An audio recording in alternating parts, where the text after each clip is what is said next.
लेकिन अन्य समय भी विधान के लिए कोई मुहूर्त की आवश्यकता नहीं होती है। जब भी पंचकल्याणक होते हैं, वेदी प्रतिष्ठा होती है, उसके तो मुहूर्त होते हैं शिलान्यास के। विधान पूजन का कोई मुहूर्त नहीं होता। और मुहूर्त हर कार्य में नहीं देखे जाते कि आप भोजन कर रहे हैं तो उसके लिए मुहूर्त देखना, स्थायी काम के लिए मुहूर्त देखे जाते हैं।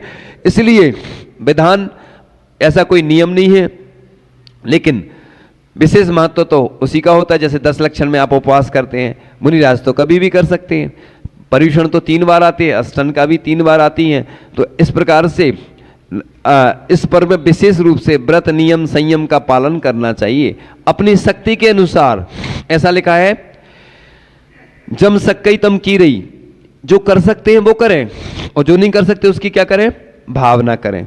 दान है, किसी की भावना रहती है कि हम बहुत दान करें, तो भावना तो करो, लेकिन ऐसा नहीं भावना ही करते रहो। जैसे मुनिराज के आहार देखते हैं, ऐसा लिखा है कि तिरज जो आहार की अनुमोदना के कारण भोग भूमि जाता है, त्रियंच, वो गृध पक्षी का उदाहरण आता ना पद्म पुराण में, वो मुनिराज के आहार देखता है गंधोदक में, वो लौट जाता है।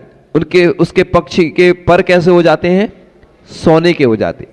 लेकिन आप लोग ऐसी बस आहार देखते रहो, अनुमोदना करते रहो, ऐसी दान देना नहीं है, दान बस यानी भावना करते रहे। तो ऐसी भावना से पुण्य नहीं लगता। पुण्य उसको लगता है जिसके पास है नहीं और वो भावना कर रहा है। तिरंच अनुमोदना ही कर सकता, आहार दान नहीं दे सकता।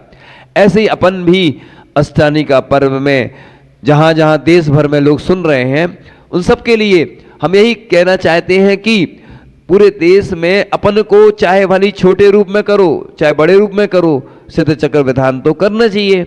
और आजकल तो सुविधा है कि सुबह सुबह कर लो, दोपहर में तो कुछ होता ही नहीं है। तो ऐसा कोई नियम नहीं है कि बड़े रूप में करो, लेकिन ये तो अनुष्ठान है, पुण्य बढ़ाने वाले हैं। जितना बड़े रूप में करोगे, आप अकाल मौत से, अकाल दुर्घटनाओं से बचना चाहते हैं। ये जो सामूहिक कोरोना काल आया था, जैसे बाढ़ आती है, ये क्या होता है, सामूहिक कर्म के उदय आते हैं। इनसे बचने का उपाय क्या है, जो पंचकल्याणक करते हैं, बड़े बड़े विधान करते हैं, सामूहिक जो भी कार्य होते हैं, वो क्या है, इन से बचने के लिए यही कार्य संपन्न किए जाते हैं। इसलिए पद्म पुराण में भी वर्णन आता है। आजकल हम देखते हैं मंदिरों में किसी को कोई चिंता नहीं रहती है, ध्वजा भी नहीं लगी रहती मंदिरों में। ये विवाद के कारण बनते हैं। ऐसा लिखा है कि ध्वजा नहीं लगी हो, कलश ऐसा हो, उसके बारे में अभी हम ज़्यादा चर्चा नहीं करेंगे। और कई जगह तो हम देखते हैं मंदिरों में शिखर की क्या नहीं होती है, बुताई तक नहीं होती है। मतलब लोगों को बस अपने घर बनाने की चिंता रहती। लोगों के पास बहुत अच्छे अच्छे मोबाइल रहते हैं, बहुत अच्छी कार रहती, बहुत अच्छे बंगला, बहुत अच्छे सब कुछ रहेगा। जब भगवान की बात आती तो कंजूसी करते हैं लोग। तो कंजूसी नहीं करना अपन को। मंदिर की एक व्यक्ति ने बहुत वर्ष पूर्व एक बहुत अच्छी बात कही कि मंदिर का काम चल रहा था। उसने कहा, मैं भले ही किराए के मकान में रह लूंगा, लेकिन भगवान का घर बनाऊंगा। उसको क्या बोलते हैं, भगवान के मंदिर को क्या बोलते हैं, जिन ग्रह। क्या बोलते हैं, जिन माने भगवान का घर। और जो भगवान का घर बनाता है वो ऊंचाइयों पे पहुंचता जाता है। इसलिए हम हमेशा बोलते कि तुम तो हमेशा भावना भाव कि मंदिर के लिए मैं ज्यादा से ज्यादा करूं, क्योंकि ऐसी भावना भावोगे तो तुम्हारा घर अपने आप बनेगा। क्योंकि जब भगवान का जो घर जिन ग्रह बनाएगा तो उसका अपने आप घर बन जाता है। इसलिए पद्म पुराण में आता है कि ध्वजाओं से अलंकृत किया जाता है, जिनालय का श्रृंगार किया जाता है। श्रृंगार मतलब अपना श्रृंगार तो सब करते, अपने आप को सजाते हैं लोग। जिंदगी और तुझे कितनी सजा दे आखिर, तुझको जिन रूप देके सजा रखा है। जिन रूप देके मुनिराज अपने आप को सजाते हैं। और कुछ लोग श्रृंगार करके अशुद्ध पदार्थ लगा के सजाते हैं। तो ऐसे ही जब अष्टमी का पर्व आते हैं, उससे पहले जैसे 10 लक्षण में तैयारियां की जाती हैं, ऐसे ही पूरे देश में जहां जहां जिन मंदिर हैं, अपने मंदिर को ऐसे ही सजाना चाहिए, अच्छे से श्रृंगार करना चाहिए। 10 लक्षण से कम नहीं होते अष्टमी का पर्व। इसलिए मोतियों की मालाएं लटकती हैं, जिन प्रतिमाओं का अभिषेक होता है। तो इसीलिए तो अपन विशेष अवसरों पे भगवान के मोक्ष कल्याणक पर क्यों करते हैं, विशेष अभिषेक करते हैं, निर्वाण लाडू अर्पण करते हैं।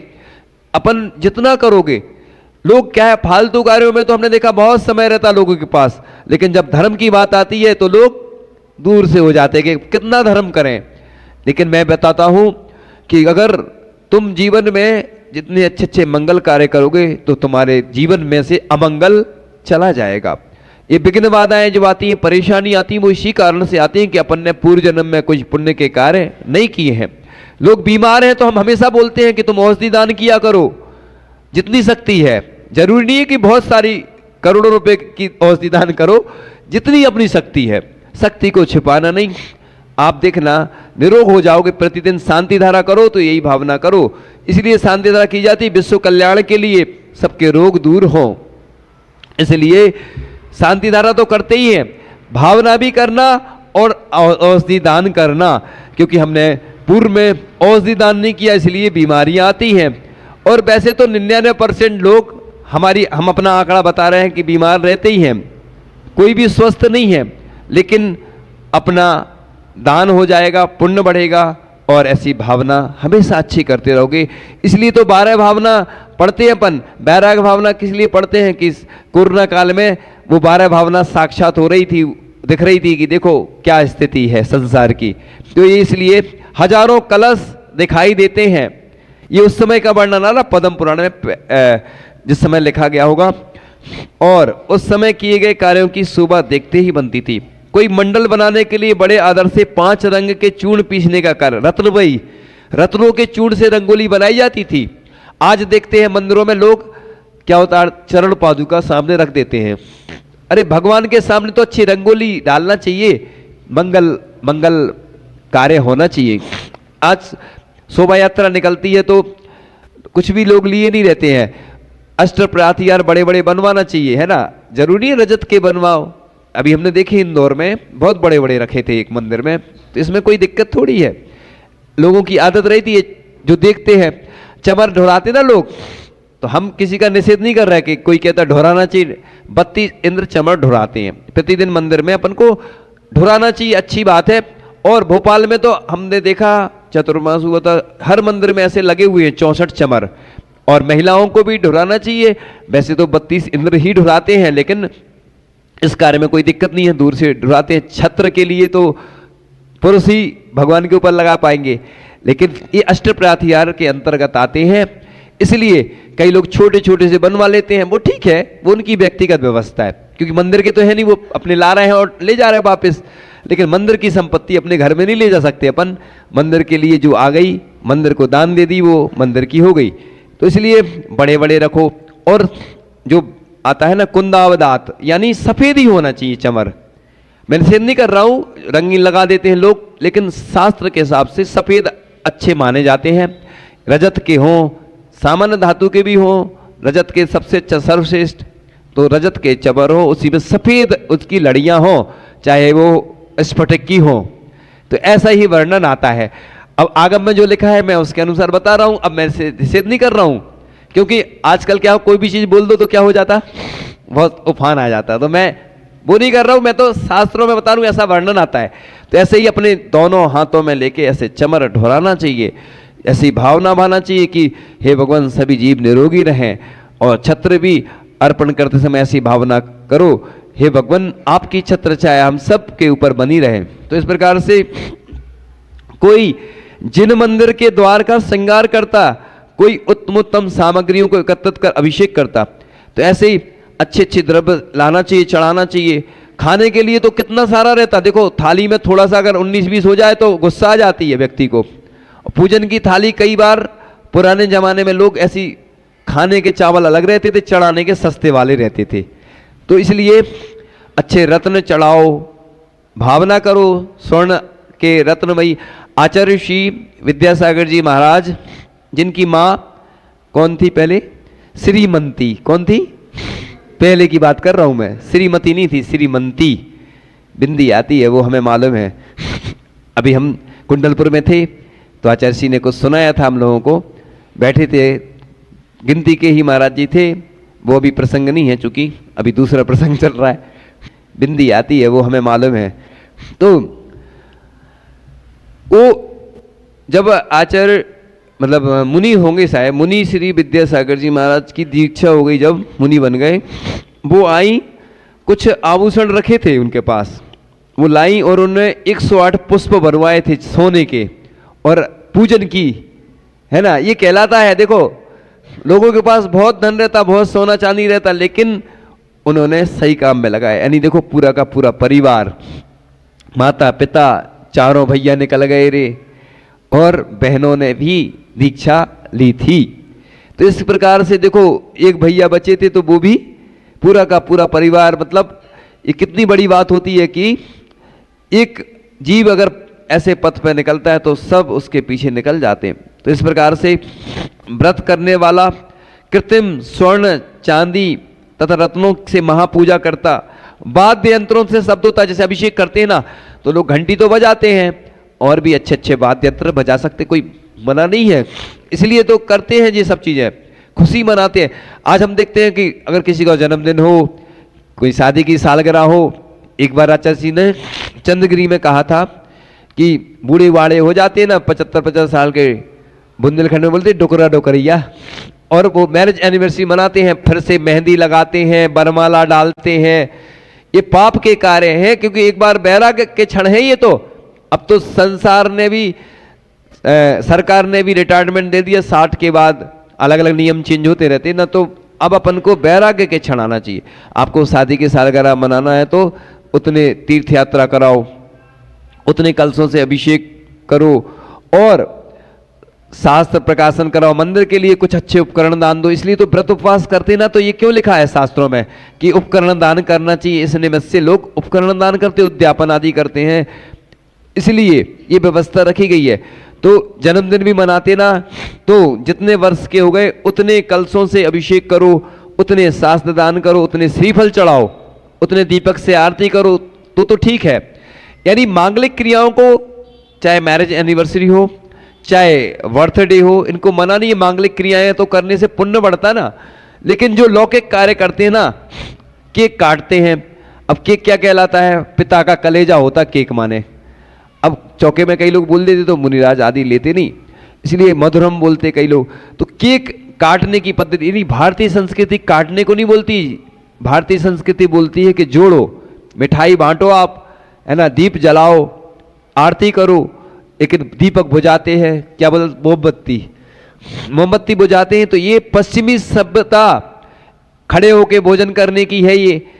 और आज मुनिराज तो खड़े होके करते हैं, लोग बफर सिस्टम में जाते हैं, जूठन खाते हैं, उधर ना तो इज्जत मिलती है, और घर में तो उठा के नहीं खाएंगे। हमने तो देखा है घर में महिलाएं देती हैं, इज्जत के साथ बैठाती हैं, डाइनिंग टेबल पे अपन बोलते जा रहे हैं, थूक आ रहा है, उससे बीमारियां होती हैं। इसीलिए चौके में भी बोलना नहीं चाहिए अपन को, क्योंकि बोलना है तो साइड में करके बोलो, थूक निकलता है, जूठा भोजन हो जाता है। इसलिए अपन को ध्यान रखना चाहिए। इसी प्रकार से जिनेन्द्र भगवान का रथ निकलवाया जाता था, इसलिए रथ की परंपरा जो है ना, ये पंचकल्ला में भी निकलता रथ, फेरी होती है, तो इसलिए वो प्रभावना का अंग है। नगर में भगवान वैसे तो निकलते नहीं है, सबको दर्शन भी हो जाते हैं, प्रभावना भी हो जाती है, ऐसे रथ निकलवाए जाते हैं। इसलिए तो हर नगर में रथ होना चाहिए।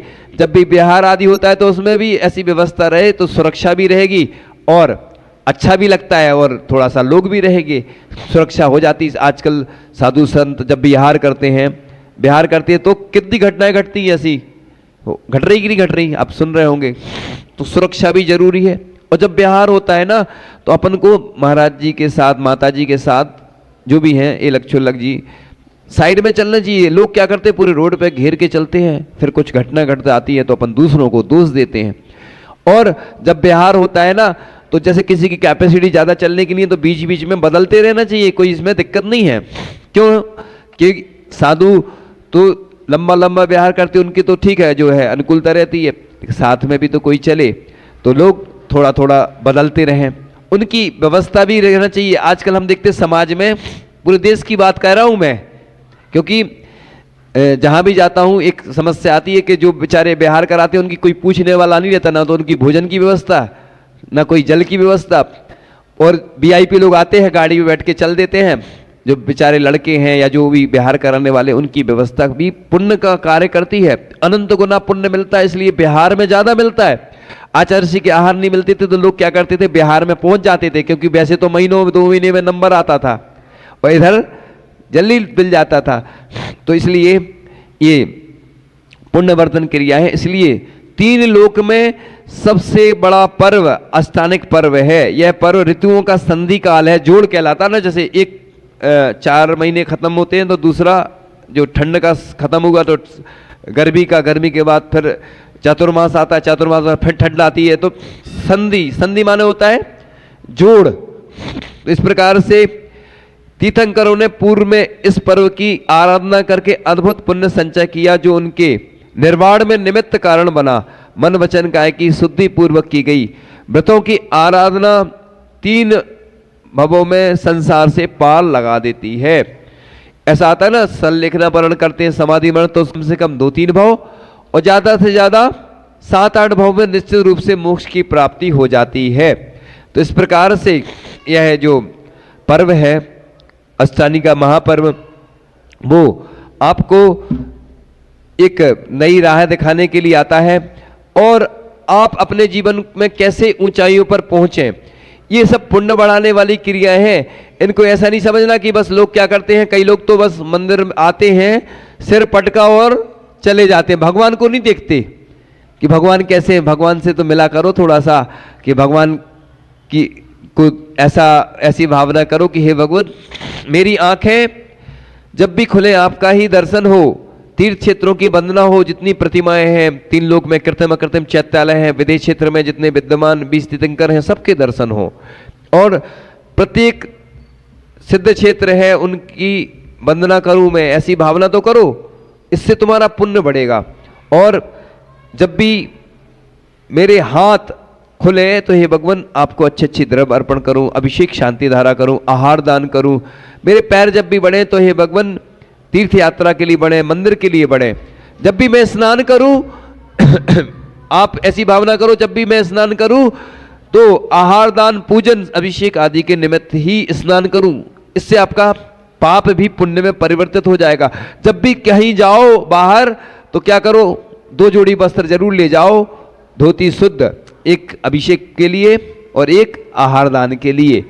एक व्यक्ति थे, वो हमेशा जेब में क्या रखते थे, चावल, बादाम आदि, लौंग और दीप, वो कपूर रखते थे, माचिस। किस लिए, कोई महाराज जी रास्ते में मिले तो तुरंत अर्घ चढ़ा दिया और आरती कर ली। तो ऐसे भी लोग हैं कि मांगलिक वस्तुएं रखते हैं जिससे कि उनका पुण्य हमेशा बढ़ता चला जाता है। इसलिए ये सब क्रियाएं पुण्य बढ़ाने वाली होती हैं। इसलिए ऐसा नहीं सोचो कि ये सब चीजें ऐसी दिखावा है, दिखावा नहीं है। हमने एक देखा, इंदौर में एक व्यक्ति आते थे, वो क्या करते थे, डिब्बी में से कुछ निकालते थे। हमने सोचा ये क्या निकाल रहे, पहले तो हम समझ नहीं पाए। तो वो चांदी के पुष्प रखे रहते थे छोटी सी डिब्बी में, उसमें से निकाल के चढ़ा दे। डॉक्टर थे वो। तो देखो कितना अच्छा ऐसा अवसर मिलता है पुण्य बढ़ाने का, लेकिन लोग फिर भी पुण्य नहीं बढ़ा पाते हैं। इसलिए आप लोगों का पुण्य बढ़े। बस थोड़ी सी नंदीश्वर की महिमा कह करके विराम लेंगे।